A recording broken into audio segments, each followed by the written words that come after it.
नमस्कार, मी कवयित्री संगीता महाजन.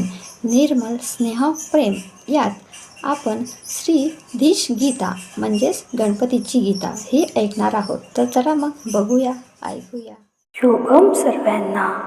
आज गणेश चतुर्थीच्या सगळ्यांना हार्दिक शुभेच्छा.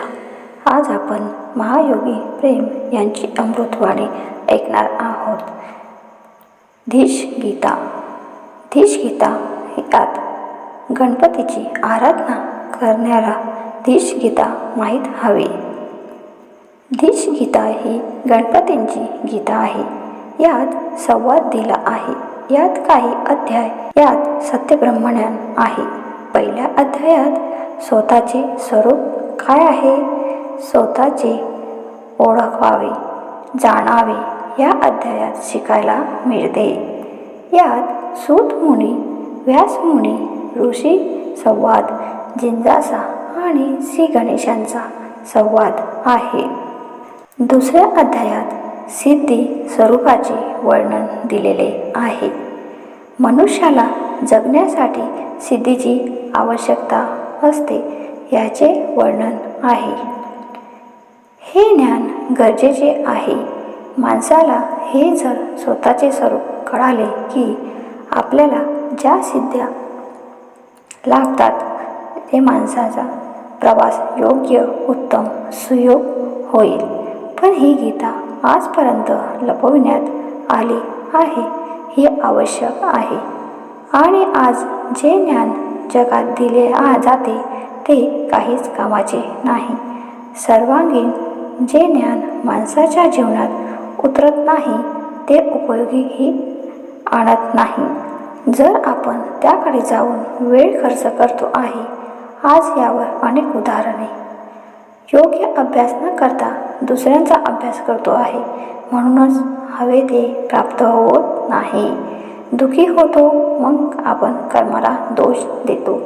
जी कर्म आपल्या हातात आहे ती आपण करत नाही, मग प्रारब्ध, नशीब, दुर्भाग्य, भाग्य याचा विचार करून उपयोग नाही.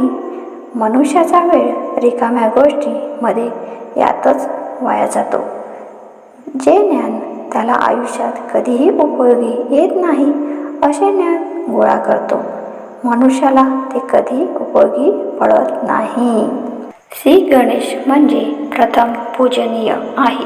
म्हणजे सुरुवात श्री गणेश. आपल्याला जीवनाचे ध्येय याची सुरुवात ही योग्य ज्ञानाने झाली पाहिजे. आपली ध्येय माहीत हवी. आनंदाने व्यक्ती जेही करतो ते त्यामागचे कारण आनंदच हवा. आनंदासाठीच करायला हवे. जीवनाचे ध्येय आनंद प्राप्त करायचे, तर आनंद कसा प्राप्त करता याचे ज्ञान किती लोक घेतात बरं? 100% पैकी 1%च लोक प्रयत्न करत असतील. आनंद मिळतो कसा? 99% लोक रिकाम्या गोष्टी करत असतील आणि आनंद शोधण्यात जातो. आपल्या जीवनाची सुरुवात आनंदाच्या ज्ञानाने झाली पाहिजे. जेव्हा आनंदाचे ज्ञान तेव्हा प्राप्त करू शकतात जेव्हा स्वतःचे स्वरूप जाणू शकतात.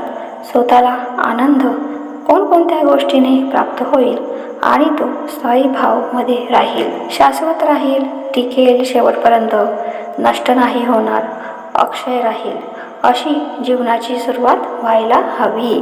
गणेश गीता वेगळी आणि धीश गीता वेगळी आहे. गणेश गीता नंतरच्या काळात आली. धीश गीता अगोदर प्राचीन काळातली आहे. 5 गीता प्राचीन गीता आहे.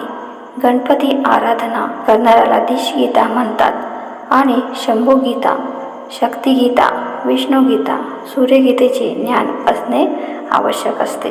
आपल्याला काय हवे हे ज्ञान द्यावे. श्री गीत गणेशांकडे जावे. तेच विघ्नहर्ता आहे. तसेच आपल्या समस्या योग्य व्यक्तीकडे सांगायल्यास तर